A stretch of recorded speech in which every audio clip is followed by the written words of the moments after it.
Vous écoutez le Flash Actu, issu de l'épisode S301 du podcast Faut pas pousser les ISO, diffusé le 30 septembre 2021.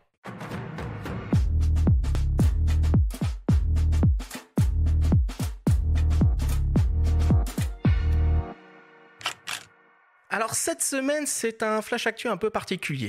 En effet, 15 semaines nous séparent du dernier épisode de la seconde saison du podcast et on peut dire qu'il s'en est passé des choses côté Actu Photo pendant tout ce temps. Donc, avant de reprendre un rythme normal et de traiter l'actualité bouillonnante toutes les semaines, on s'est dit qu'il fallait revenir sur les sujets forts qui ont marqué cet été et la rentrée. Bruno Labarbère, Benjamin et moi-même allons donc revenir sur 3 sujets, 3 actus qui nous ont marqués pendant cette période. Le Flash Actu vous est présenté par Fox.fr, le site des spécialistes de l'image. Alors je commence par te donner la parole, Benjamin. Qu'est-ce qui, toi, t'a marqué ces dernières semaines ?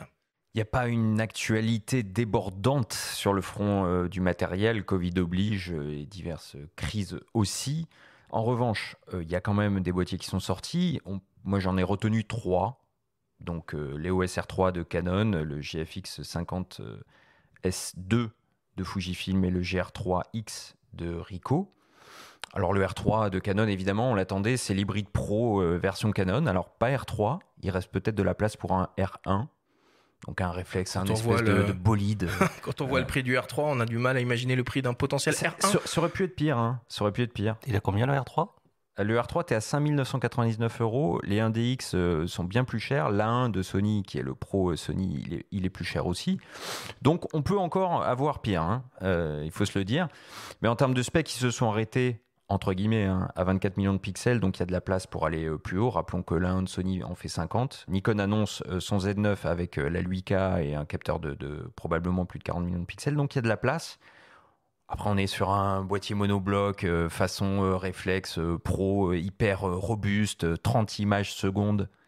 Ça devient fou, quoi. Est-ce qu'on est toujours dans la photo ? Ça mériterait toute une émission, ça mériterait un débat. D'ailleurs, toi, Bruno, en tant que photographe pro, animalier, qu'est-ce que ça t'évoque, 30 images secondes ? Est-ce que ça te parle ? 30 images secondes, franchement, ça me parle assez moyennement. C'est Ça sert à rien. C'est du ciné, non ? Ouais. Un peu, ouais. Je trouve que ce type de performance et de façon plus générale, l'intelligence artificielle embarquée dans les appareils modernes, ça tue le mérite des photographes qui savent s'en passer.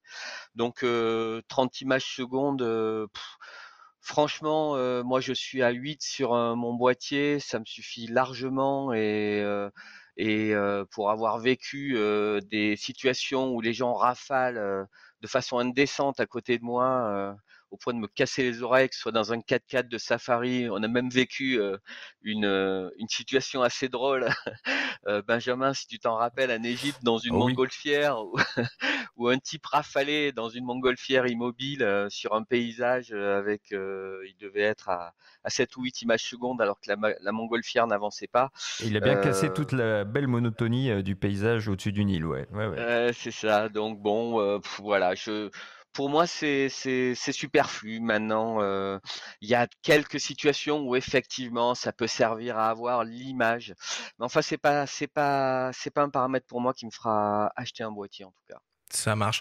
Benjamin, dans ce boîtier, on a le retour d'une technologie qui existait de l'ère du réflexe de Canon, il me semble. Ouais, c'était présent sur des modèles argentiques, les OS 3, les OS 5, c'est le pilotage de l'AF par l'œil. Ok. Et ça fonctionne. Et ça se concrétise comment, Moi, je l'ai- du coup, ce truc-là ? Ça se concrétise que tout simplement, tu mets ton œil dans le viseur, tu actives cette fonction, tu calibres.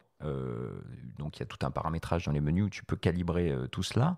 Et en fait, ton œil va piloter le collimateur en fonction de l'endroit où tu veux faire la mise au point, tout simplement. Ok. Donc c'est plutôt pas mal sur un cadre assez large, je trouve. Après, plus tu vas centrer, plus tu vas utiliser des longues focales et plus ça devient, si tu veux être précis, faut quand même prendre le coup. Donc je sais pas trop dans quel usage ça va être utile ou ça peut être vraiment pertinent. J'ai essayé ça au bord de la pelouse du Parc des Princes la semaine dernière.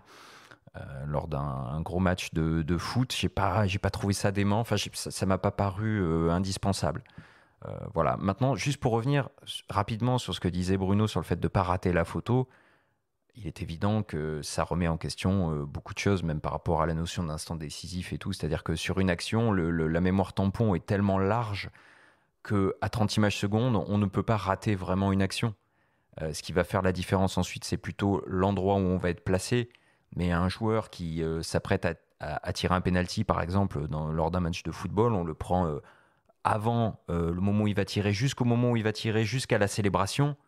À 30 images secondes, on ne rate rien, pour ainsi dire. Donc la photo qu'on souhaite avoir, que ce soit l'instant de jubilation ou le moment où il regarde le gardien, etc., on rate vraiment rien. Donc voilà, c'est des heures d'editing après. Est-ce que ça reste vraiment de la photo? Je sais pas. Moi, ça me laisse un petit peu sceptique. Ok, bon bah voilà pour les OCR3. De toute façon, je pense qu'on aura l'occasion d'y revenir au cours de cette troisième saison. À noter aussi quand même que Canon a sorti 2 nouvelles optiques cet été. Un 16 mm f2.8 STM un peu pancake pour ses hybrides 24-36. Et surtout, et on va avoir l'occasion d'en parler aujourd'hui, un super téléobjectif, un 100-400 mm 5.6 8 IS USM.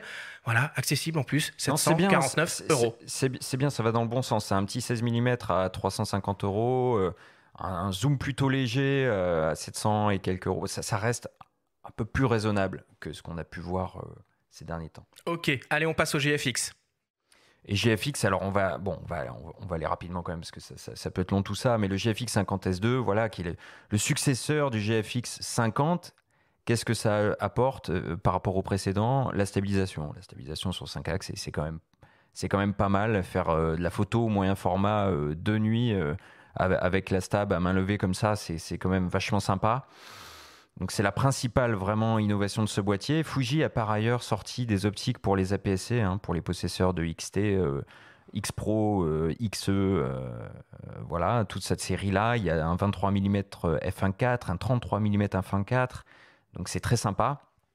Et pour finir sur les optiques et revenir sur les GFX rapidement, un zoom très léger, 35-70, f4 5.5.6, donc vraiment très compact, très léger pour le moyen format, qui sera vendu 1000 euros. Voilà, pour du moyen format, ça reste abordable et c'est pas mal du tout. Et pour terminer, un compact. Oh là là, un compact, ça fait combien de temps qu'on n'a pas parlé d'un compact dans cette émission? Eh ben, en tout cas pas en 2021, ça c'est sûr, puisque c'est le premier de l'année. C'est ce qu'on se disait un petit peu avant l'émission. Il s'agit du GR3X de Ricoh. Donc Ricoh est toujours là. Ricoh ne fait pas que des Pentax à miroir, mais il y a bien encore des compacts qui débarquent. Donc il s'agit tout simplement d'un GR3 avec une optique différente. Là, c'est pas un équivalent 28 mm, un équivalent 40 mm. Alors moi, pour avoir le GR3, j'aime beaucoup le 28 mm, le fait de rentrer un peu dans le sujet. Utiliser le mode snap, notamment en photo de rue, qui permet de régler l'hyperfocale et de shooter sans l'autofocus. Enfin, je suis très habitué à ça. Le 40, ça me parle un tout petit peu moins, sur ce boîtier en tout cas. Je ne sais pas si ça vous inspire comme focale. Moi, ça me parle totalement. C'est l'une des raisons pour lesquelles j'ai toujours pas de Ricoh GR, c'est parce que c'était un 28 mm justement. Et le X est pour toi. Et je suis très très très content de pouvoir faire du X. Parce que c'est le même format par contre, il n'y a pas de... ils ont vraiment pas changé le gabarit. Si. Il pèse 5 grammes de plus et 2 mm. Voilà. Combien ça vaut une petite machine comme ça? La petite machine est toujours vendue à prix d'or. Il faut compter 1000 euros. Donc on est sur un capteur APS-C, il faut le rappeler, pour un compact de poche avec la stab, qui est très très énergivore. Donc moi je la coupe. Pour faire plus de 100 photos, c'est mieux. On passe maintenant à toi, monsieur Bruno Labarbère. Toi, qu'est-ce qui t'a marqué ces dernières semaines? Alors il y a plein de choses qui m'ont marqué. On va rester sur le lancer des sorties produits du coup. Une petite question pour commencer. Tout à l'heure, on a dit qu'il n'y avait qu'un seul compact qui était sorti en 2021. Combien de objectifs sont sortis cette année? Oh la vache! Je sais pas. Ça n'arrête pas. C'est sans limite. 50, 70, quelque chose comme ça. Eh bien, tu n'es pas loin. C'est 49 objectifs. Et combien parmi ces objectifs sont destinés au réflexe? 2. Raté. 4.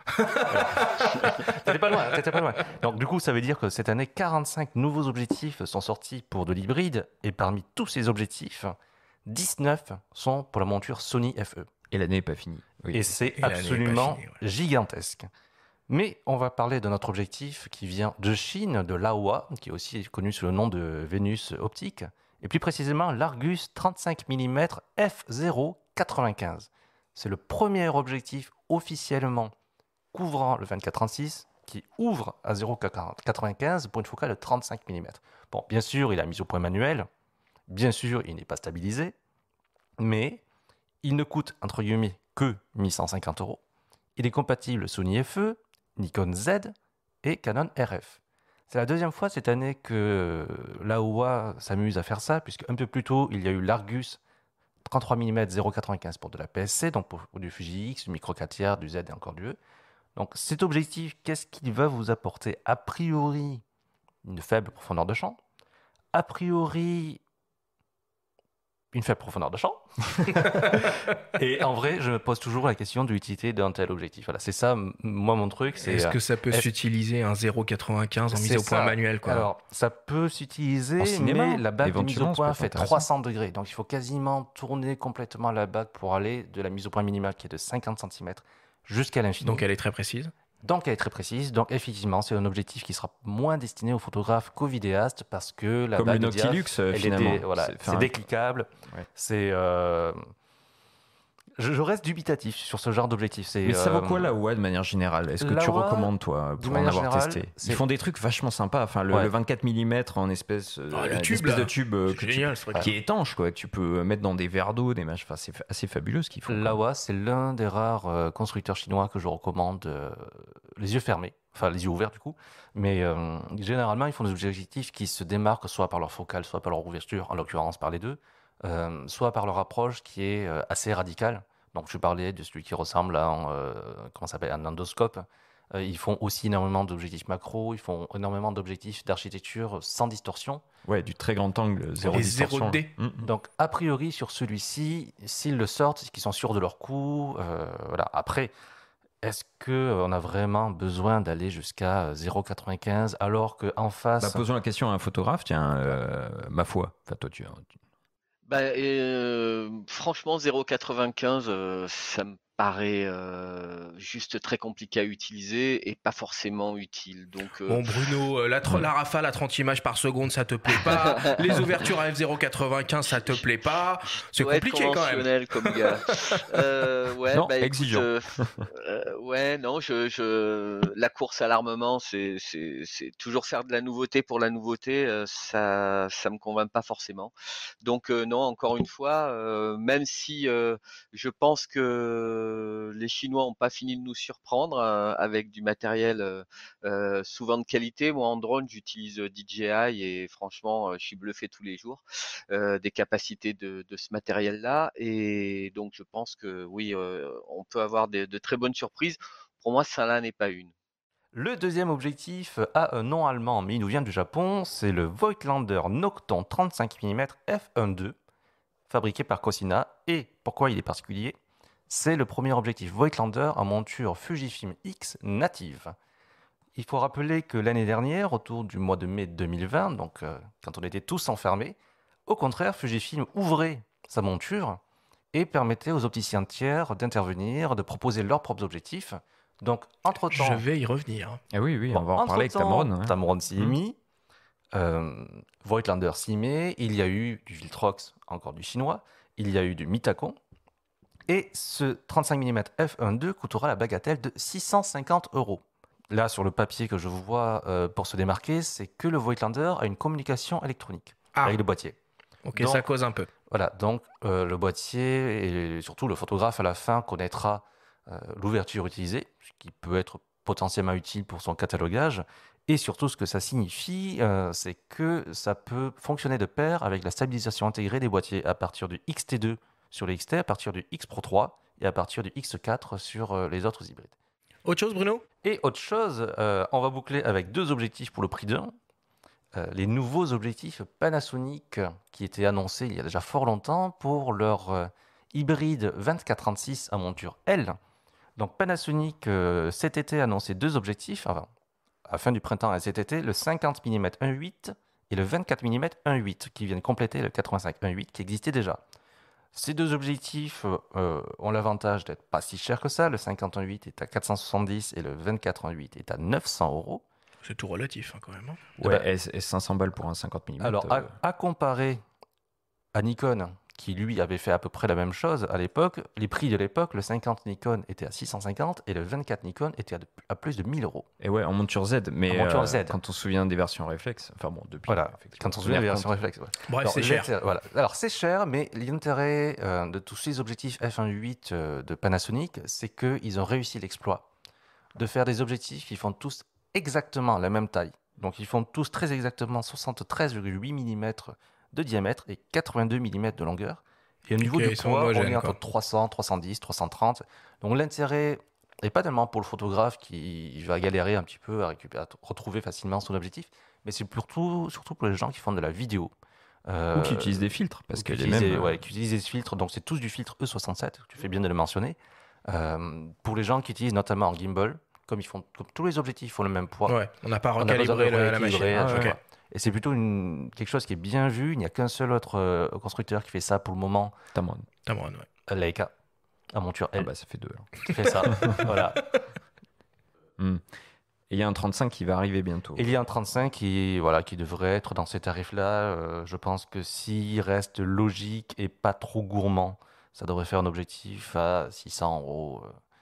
Donc on aura quand même une belle quadruplette 24, 35, 50, 85 et une monture L qui commence à être bien fournie mais qui mériterait d'être ouverte, si vous voulez mon avis. Mhm. Au passage. Et puis, il y a aussi une petite nouveauté dans l'univers du micro 4 tiers, hein, avec une optique d'exception signée Lumix Leica. Oui. Alors une optique d'exception, les gens achetaient du micro 4 tiers parce que c'est pas cher, sauf celui-ci parce qu'il est à 2000 €. Et je pars du Leica DG Vario Sumilux 25-50 mm à ouverture constante f1.7. Ouais, ça claque ça quand même, hein, cette Ça console. claque. En plus, il vient compléter le 10-25 ouverture constante f1.7 qui existait déjà, qui lui n'était que à 1640 €. Donc ça vous fait virtuellement un petit avec kit. 2 zooms de quoi couvrir les focales équivalentes du 20 mm au 100 mm avec une ouverture de 1.7. Ok, et ben en ce qui me concerne, moi j'ai repéré quand même des petits trucs. Vous le savez évidemment, je suis un grand fan d'optique. Alors je vais commencer par Sigma qui a été très actif cet été et à la rentrée, qui a sorti 2 focales fixes, les 24 mm f2 DGDN et 90 mm f2.8 DGDN en gamme Contemporary, des objectifs qui sont conçus pour les hybrides 24-36 mm, disponibles en monture Sony E et L du coup, et qui sont vraiment top quoi, parce que moi je les aime beaucoup ces optiques. Elles ont un design absolument incroyable, un peu rétro, construction 100% métal, c'est extrêmement qualitatif et c'est proposé à des prix somme toute relativement abordable, puisqu'il faut compter environ 619 €. Alors ces optiques, elles intègrent ce qu'ils appellent la série I, qui intègre du coup des optiques fixes premium compactes avec un design et une prise en main soignée.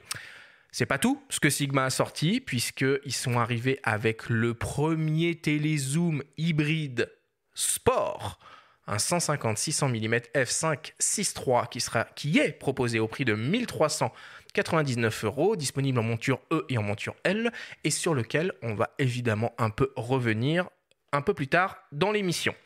Voilà pour Sigma. Chez Tamron, ça a bougé aussi. Alors, tu l'as un peu évoqué tout à l'heure. Quelques mois seulement après l'ouverture par Fujifilm des caractéristiques de sa monture, ils arrivent avec une déclinaison de leur tout nouveau 18-300 mm en monture X.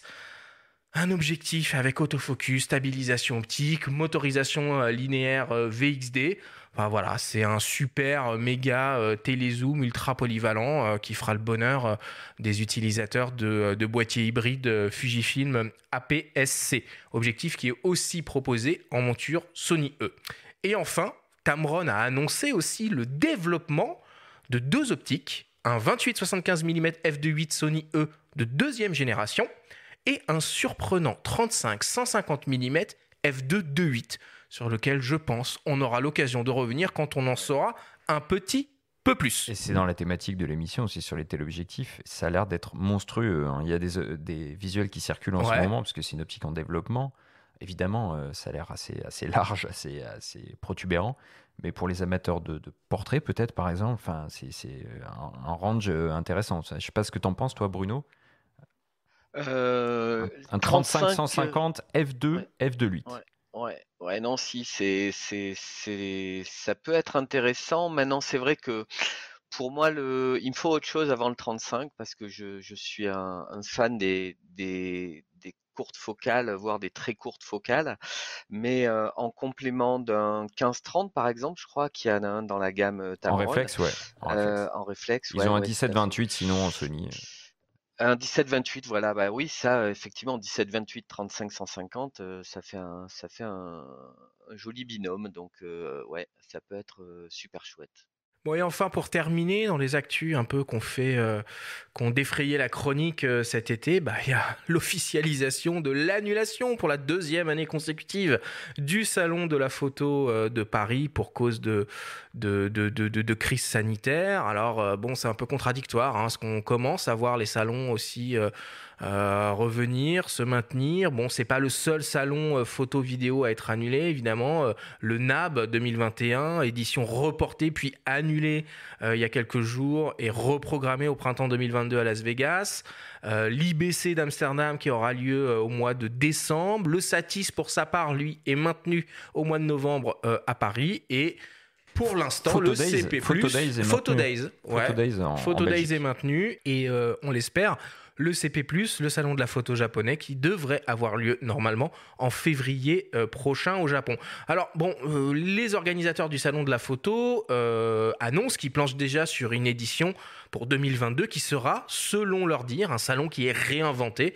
Alors qu'est-ce que ça veut dire? Un nouveau format, un nouveau lieu, de nouvelles dates? On ne sait pas pour l'instant, on verra un peu plus tard. Benjamin, par contre, côté festival photo, les affaires ont repris et vont continuer à reprendre. Ouais, depuis qu'on a arrêté, qu'on a eu l'interruption entre la saison 2 et la saison 3, les choses ont repris pendant l'été, alors avec des passes sanitaires dans la plupart des cas, dans la majorité des cas. Il y a eu notamment la Gacilly, moi j'ai pas eu l'occasion d'y aller. Il y a eu Arles, où je suis allé pendant 48 heures, de très belles expos. Et il y avait notamment le photographe sud-africain Peter Hugo qui affichait des portraits là-bas, ça m'a beaucoup plu. Puis on a eu Visa pour l'image qui a eu lieu avec des belles rétrospectives sur Vincent Munier, Éric Bouvet. Et puis là, nous on est à Paris évidemment, mais il y a beaucoup de lieux d'exposition qui sont toujours ouverts. Et j'y reviendrai dans ma chronique tout à l'heure, mais aller à la Maison européenne de la photo, par exemple, pour découvrir des photographes japonais, des grands maîtres de la photo japonaise. Et puis très bientôt, là, on va avoir Monty Ander en novembre. Et dans une semaine, nous serons à Bayeux pour le festival des correspondants de guerre, avec une belle édition et puis une journée entière organisée par Nikon avec des ateliers, etc. On reviendra sur tout ça à la fin du mois. Et si je peux me permettre, on est donc le 30 septembre, si vous êtes dans le sud-est de la France et au nord de l'Espagne, il y a le festival Incadaques qui va entamer sa 5e édition. Et tu as raison de le signaler, ça on en entend beaucoup parler de plus en plus, ça a l'air d'être un très bel événement. Énormément de photographes français contemporains, Laetitia Lefour, Oliberi, et pas mal Oliberi qui utilise des Sigma, des P4. Exactement. Donc si vous voulez faire un tour, c'est sympa, c'est au bord de la mer, il y aura des petites fritures et des photos qui volent au vent.